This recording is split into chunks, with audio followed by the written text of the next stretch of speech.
K. Arumuganainar, பொதுச் செயலாளர், தமிழ்நாடு அரசு போக்குவரத்து ஊழியர் சம்மேளனம். அரசு போக்குவரத்து கழகங்கள் தமிழ்நாட்டினுடைய மிக முக்கியமான சேவைத்துறை நிறுவனம். தினமும் 1.25 கோடி மக்கள் இந்த போக்குவரத்து கழகங்களை பயன்படுத்துகின்றார்கள். தமிழ்நாட்டினுடைய சமூக பொருளாதார வாழ்வில் போக்குவரத்து கழகங்கள் மிக முக்கியமான பங்கு வகிக்கின்றன. இப்போ இந்த போக்குவரத்து கழகங்களுக்கு சேவைத்துறை என்ற அடிப்படையில் அரசு போதுமான நிதி ஒதுக்குவது என்பது கிடையாது. இப்போ நாங்கள் ஒரு 100 ரூபாய் கலெக்ஷன் பண்ணோம்னா 13 ரூபாய் பேங்குக்கு வட்டி, வாங்கின கடனுக்கு வட்டியே கட்டுறோம். இப்போ போக்குவரத்து கழகங்கள் இன்றைக்கு மிகப்பெரிய நிதி நெருக்கடியில் உள்ளன. இந்த நிதி நெருக்கடிக்கு காரணம் அரசாங்கம் வரவுக்கும் செலவுக்குமான வித்தியாச தொகையை கொடுக்காததான் காரணம். எனவே அரசாங்கம் வரவுக்கும் செலவுக்குமான வித்தியாச தொகையை கொடுத்து இந்த பொதுத்துறையை பாதுகாக்க வேண்டும்.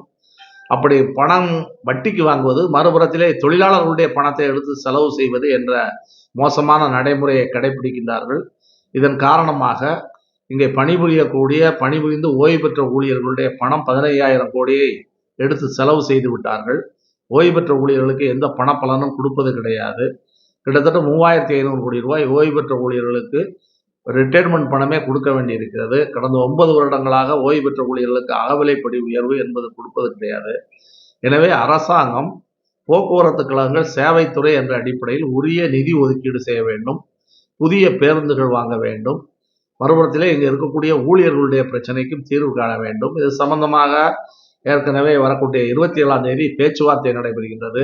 இந்த பேச்சுவார்த்தையில் இந்த பிரச்சனைகளுக்கெல்லாம் அரசாங்கம் தீர்வு காண வேண்டும் என்பதுதான் எங்களுடைய வேண்டுகோள்.